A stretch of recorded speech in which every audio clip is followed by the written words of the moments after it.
Annyeonghaseyo! Welcome back to my YouTube channel. YouTube pa lang yan. Ang gagawin ko today is pizza.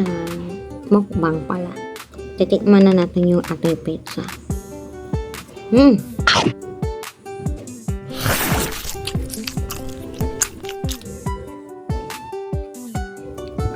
Siyempre tayo original, no? Uy!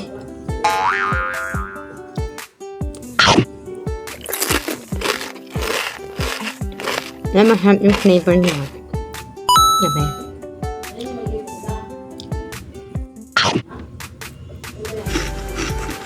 Hindi ako masabi sila kaya. Kasi ang kinakain ko na natin dito yung isa pang flavor. Yung Hawaiian. Kaya nag-try ako ng iba. I forgot po anong flavor ito. Kung garlic ba to or yung may hipon pa siya. Oh.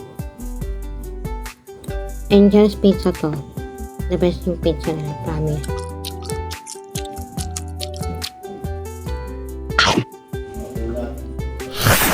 Ha? Annyeonghaseyo! I'm back. Tapos ko nakainin yung isang pizza. Ito naman yung next. Ito pala yung garlic. I asked my mom kung anong flavor to. Then she said na garlic. That's why I will try it now.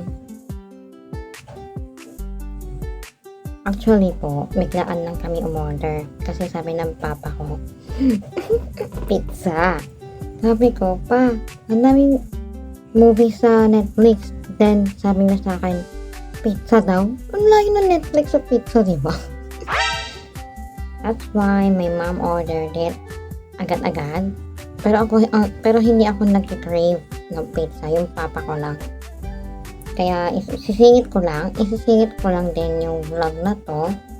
First time ko kasi magmukbang ng pizza galing sa Angel's Pizza.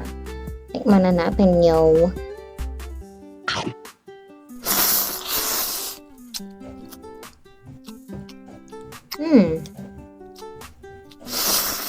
Medyo maanghang pa lang. Sorry sa itsura ko. Maanghang siya, guys. Ako na nagsasabi, maanghang. Mana-Korean ang pizza. Ganun palang pizza na mana-Korean, ano?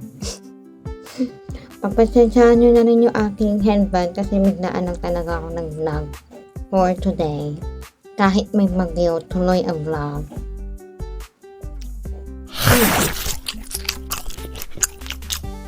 I will rate the first pizza ng I think mga 9. Sorry pala kung medyo madilim yung unang video ko. Pero uunahin ko na lang to.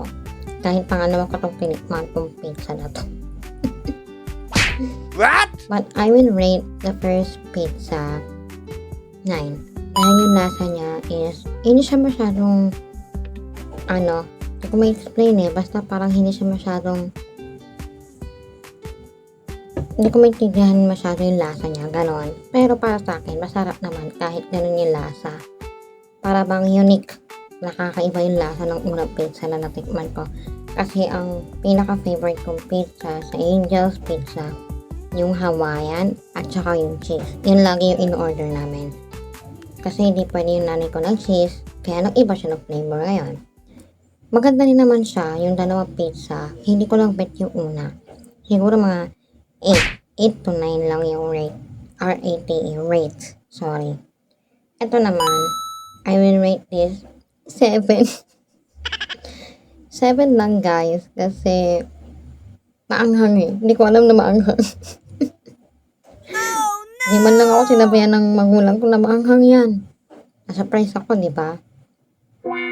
Pero kahit maanghang siya, may lasa pa rin. Ang naman na to. What? Ate, para sa Korean talaga, yung mga kimchi, ganon. Natawa ako sorry. Kaya pala garlic yung flavor niya kasi spicy. Pangalawa pa lang to, yung kinakain ko ngayon. Nakakahiya.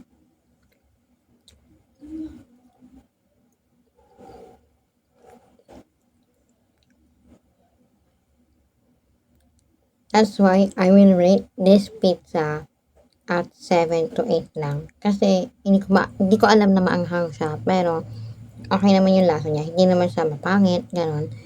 Pero for me, ayun yung rate ko po is 7 only. Okay lang yung mga bashers. Joke lang.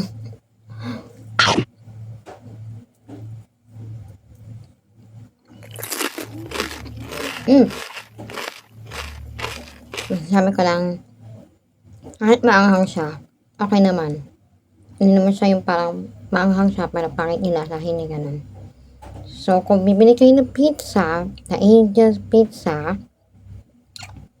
ay sorry, na Angel's Pizza, I will suggest na please order the Hawaiian pizza. Correct me if I'm wrong Hawaiian ba yun or peanut? Yung may green dito. Then the other one is yung cheese. Masarap, yun talaga yung masarap sa kanila. Ito kasi nagtry lang kami ng ibang flavor para matikman namin lahat. But, I will say na masarap yung Angel Pizza. Kahit ganito yung lasa ng garlic. But, thank you sa mga nanood. Kahit biglaan lamang tayo ulit ng vlog. At pagpasensyahan nyo na yung suot ko talaga. At nakapantulog na ako, diba? Tulog na eh. Tapos may dumating na pizza, wala. Mamaya na lang ulit. Mga 11 na tayo matutulog. Mag-edit pa ako, anything, gano'n. I just want to say na maraming salamat Angels Pizza. Thank you, nakarating ng safe yung aming order kahit may bagyo. Ingat po tayo dahil malakas po ang signal ng bagyo ngayon. Nasa 4 na po. Please pray and stay safe always. 사랑해요. 감사합니다. Isa palas na. 안녕.